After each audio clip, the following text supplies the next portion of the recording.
కేంద్రాల్లో Madhavilatha over action చేశారు. ముస్లిం మహిళల బూర్ఖాలు తీశారు మాధవీలత. ఓటర్ స్లిప్లు పరిశీలిస్తూ ముస్లిం మహిళల బూర్ఖాలు తీశారు మాధవీలత. పోలింగ్ కేంద్రంలోని ముస్లిం మహిళలకు అవమానం జరిగినట్టుగా అక్కడ వాళ్ళు భావించడం జరుగుతోంది. ఈ నేపథ్యంలో మాధవీలతకు అభ్యంతరం చెప్పలేదు అధికారులు. అయితే మాధవీలత తీరుపై ఎలక్షన్ కమిషన్ ఇప్పుడు సీరియస్ అయింది. మాధవీలతపై కేసు నమోదు చేయాలని కలెక్టర్ ఆదేశాలు జారీ చేసినట్టుగా తెలుస్తోంది. పాత బస్తీలోని హైదరాబాద్ బీజేపీ ఎంపీ అభ్యర్థి మాధవీలతపై ఈసీ సీరియస్ అయింది. పాత బస్తీలోని పోలింగ్ కేంద్రాల్లో మాధవీలత ఓవర్ యాక్షన్ చేసినట్టుగా కంప్లైంట్ వెళ్ళినట్టుగా తెలుస్తోంది. ముస్లిం మహిళలకు సంబంధించి బూర్ఖాలు తీసి మాధవీలత ఓటర్ స్లిప్లు పరిశీలించడం అభ్యంతరం వ్యక్తమవుతోంది. అసలు ఇంతకీ ఏం జరిగిందో చూద్దాం.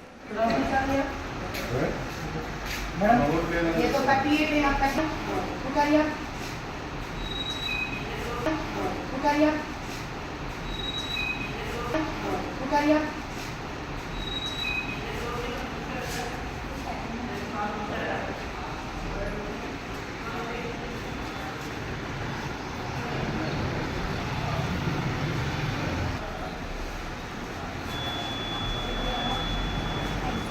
ये दिखाना पड़ता है। ये फोटो लेके निकाले ना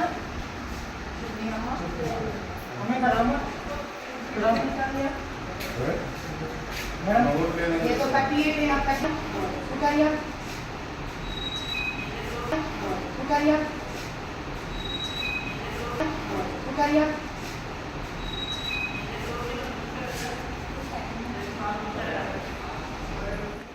రైట్ అప్డేట్స్ చేసుకుందాం. మా ప్రతినిధి శ్రీధర్ ఓల్డ్ సిటీ నుంచి అప్డేట్స్ అందించేందుకు లైవ్ లో సిద్ధంగా ఉన్నారు. శ్రీధర్, మాధవీలత మీద ఎటువంటి అంటే ఏ సెక్షన్స్ కింద కేసు రిజిస్టర్ అయింది?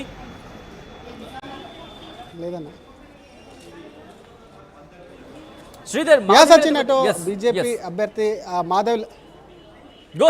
బీజేపీ అభ్యర్థి మాధవీలతపై కూడా కేసు నమోదు చేయాలని చెప్పి కూడా జిల్లా ఎన్నికల అధికారి కూడా రొనాల్డ్ రాసు ఇప్పటికే ఆదేశాలు జారీ చేశారు. 122 పోలింగ్ బూత్ ఏదైతే ఉందో అక్కడికి సంబంధించి కూడా మాధవీలత ఓటింగ్ సరళిని కూడా పరిశీలించడానికి వెళ్ళారు. ఓటింగ్ సరళిని పరిశీలిస్తూ అక్కడికి వచ్చినటువంటి ముస్లిం మహిళలు ఎవరైతే ఉన్నారో వారికి సంబంధించి బుర్కాలు ఏవైతే ఉన్నాయో బుర్కాలు తీసి వాళ్ళ మొహాలను చూసే ప్రయత్నం చేశారు. కాబట్టి దీనికి సంబంధించి ఎన్నికల నియమాలు ఏదైతే ఉందో నిబంధనలు కూడా ఉల్లంఘించారంటూ కూడా ఇప్పటికే పలువురు ఆమె పైన కూడా తీవ్ర స్థాయిలో విమర్శలు గుప్పించారు. ఈ నేపథ్యంలో ఈ వీడియో దీనికి సంబంధించినటువంటి వీడియో ఫుటేజ్ ఏదైతే ఉందో దాన్ని ఒకవైపు కూడా చూసి ఎన్నికల అధికారి ఆమెపై కూడా కేసు నమోదు చేయాలని చెప్పి కూడా ఇప్పటికే అటు అధికారులకు ఆదేశాలు అయితే జారీ చేశారు.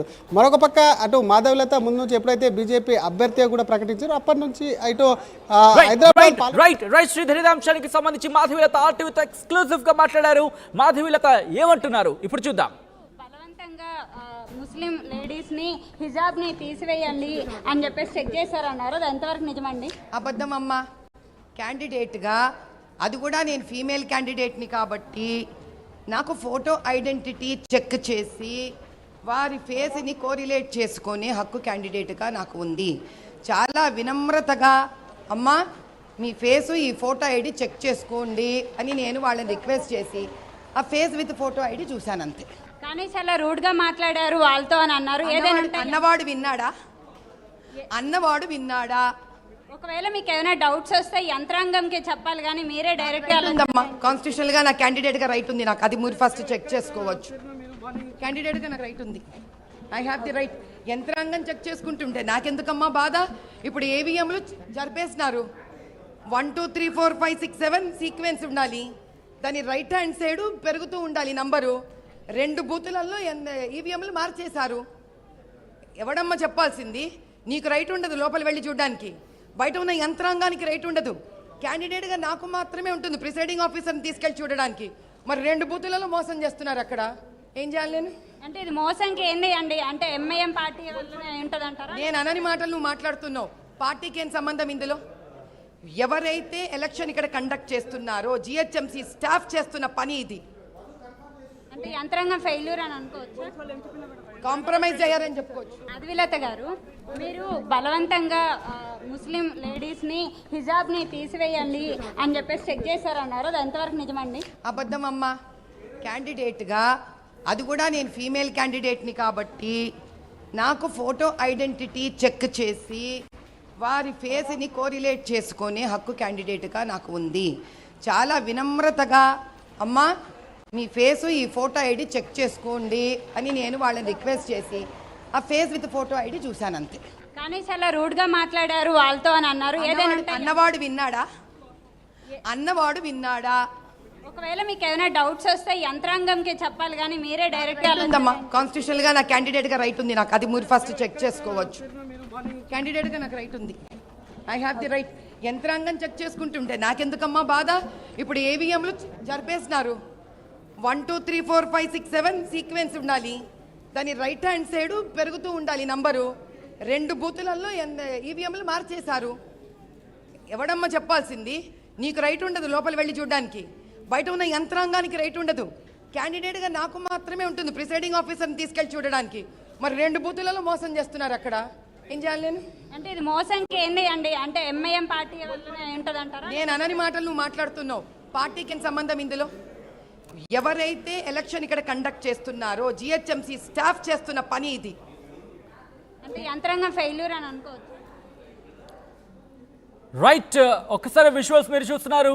మాధవీలత అక్కడ ముస్లిం మహిళలకు సంబంధించి బూర్ఖాను అక్కడ రిమూవ్ చేయించి బూర్ఖాను తెయించి అక్కడ అలా చేయడం అది కరెక్ట్ కాదంటూ కూడా ప్రస్తుతం కేసు రిజిస్టర్ అయినట్టుగా తెలుస్తోంది. అప్డేట్స్ తీసుకుందాం. మా ప్రతినిధి శ్రీధర్ అప్డేట్స్ అందించేందుకు లైవ్లో జాయిన్ అవుతున్నారు. శ్రీధర్, ప్రస్తుతం మాధవీలతకు సంబంధించి ఎటువంటి రియాక్షన్స్ వస్తున్నాయి? ఇటు విపక్షాలు కావచ్చు, లేకపోతే ముఖ్యంగా కేసు రిజిస్టర్ అయినట్టుగా తెలుస్తోంది. ఏ సెక్షన్ కింద కేసు రిజిస్టర్ అయింది? ఎటువంటి రియాక్షన్స్ వస్తున్నాయి?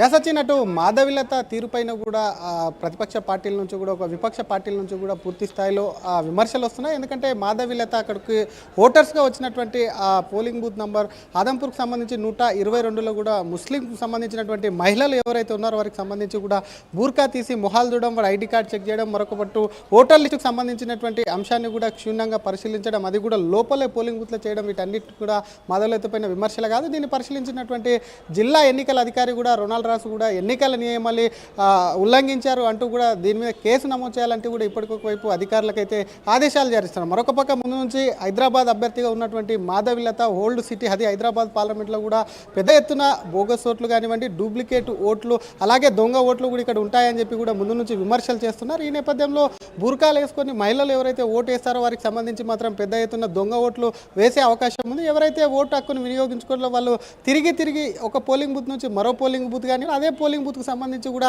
దొంగ ఓట్లు వేసే ప్రయత్నం చేశారు. అందువల్లనే ఎంఐఎం కూడా ప్రతిసారి గెలుస్తూ వస్తుంది అంటూ కూడా ఒకవైపు కూడా ఇప్పటికే తీవ్ర స్థాయిలో ఎప్పుడైతే ప్రచారం మొదలుపెట్టారో అప్పటి నుంచి చెప్తుంది. ఈ నేపథ్యంలో తనకు అనుమానం వచ్చి ఒకవైపు కూడా మహిళలకు సంబంధించి కానివ్వండి, కొన్ని పోలింగ్ బూత్లలో అక్కడ ఉన్నటువంటి స్థానికుల కంటే కూడా ఎక్కువ ఓట్లు ఉండడంతో కూడా వారికి సంబంధించి కూడా కాస్త అనుమానంతో తీశారని మాధవీలత చెప్తున్నప్పటికీ కూడా ఇవన్నీ కూడా ఎన్నికల నియమావళిని కూడా ఉల్లంఘించారంటూ కూడా ఇప్పటికటు విపక్ష పార్టీలు అయితే పేర్కొన్నారు. మరొక పక్క దీన్ని అబ్జర్వ్ చేసినటువంటి ఎన్నికల అధికారి సైతం కూడా ఒకవైపు మీద కేసు అయితే నమోదు చేశారు. ఇప్పటికే అటు మరొక పక్క ఎంఐఎం నేతలు కూడా దీనిపైన మండిపడుతున్నారు. ఎందుకంటే గతంలో బూర్కాకు సంబంధించిన ఇష్యూ కూడా కానివ్వండి పెద్దగా అయింది కాబట్టి దానికి సంబంధించి కూడా బూర్కా తీసి చూడడం ఏంటి, ఒక మహిళా అభ్యర్థి అయినప్పటికీ కూడా ఎందుకు ఈ విధంగా కూడా బూర్కాలు తీసి చూడడం ఏంటి అని కూడా ప్రశ్నిస్తున్నటువంటి పరిస్థితి. మొత్తం మీద మాధవీలత వ్యవహారం ఏదైతే ఉందో వాటికి సంబంధించి ముస్లిం ఓటర్స్ ఎవరైతే ఉన్నారో మహిళలకు సంబంధించినటువంటి మాధవీలత వ్యవహరించినటువంటి విధానం కూడా ఒకవైపు కూడా తీవ్ర స్థాయిలో రాజకీయ వర్గాల్లో చర్చించడం కాకుండా ఆమె పట్ల కూడా తీవ్రంగా కూడా ఒకవైపు మండిపడుతున్నటువంటి సిచ్యువేషన్ ఉంది. సచిన్, రైట్ శ్రీధర్, ఒకసారి మాధవీలతకు సంబంధించి అసలు అంతకీ అక్కడ ఏం జరిగిందో చూద్దాం. ఆ తర్వాత ఇదే అంశానికి సంబంధించి మాధవీలత రియాక్షన్ కూడా చూద్దాం.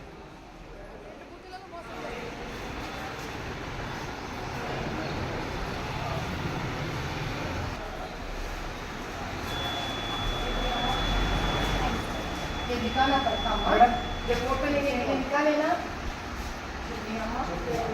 हमें बराबर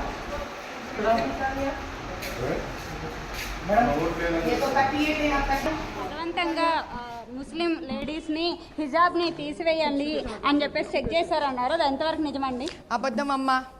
క్యాండిడేట్గా, అది కూడా నేను ఫీమేల్ క్యాండిడేట్ని కాబట్టి నాకు ఫోటో ఐడెంటిటీ చెక్ చేసి వారి ఫేస్ని కోరిలేట్ చేసుకునే హక్కు క్యాండిడేట్గా నాకు ఉంది. చాలా వినమ్రతగా అమ్మ మీ ఫేసు ఈ ఫోటో ఐడి చెక్ చేసుకోండి అని నేను వాళ్ళని రిక్వెస్ట్ చేసి ఆ ఫేస్ విత్ ఫోటో ఐడి చూశాను అంతే. కానీ చాలా రూడ్గా మాట్లాడారు వాళ్ళతో అని అన్నారు. ఏదైనా అన్నవాడు విన్నాడా?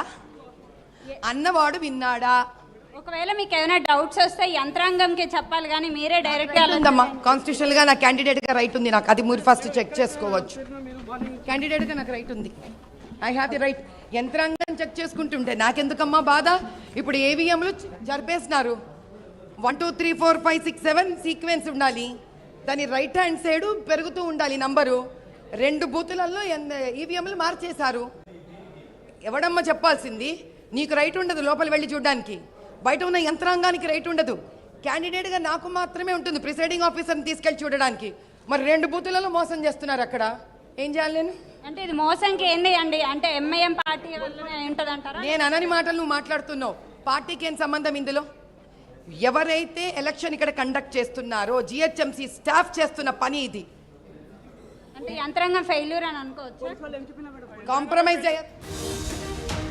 Back to back breaking news చూస్తున్నారు. ఇప్పుడు ఎన్టీఆర్ ఒక్కసారి మళ్ళీ ఆంధ్రప్రదేశ్ కు వెళ్తాం. ఎన్టీఆర్ జిల్లా జగ్గయ్యపేటలో ఉద్రిక్త వాతావరణం చోటు చేసుకుంది. వైసీపీ టీడీపీ కార్యకర్తల మధ్య ఘర్షణ జరిగినట్టుగా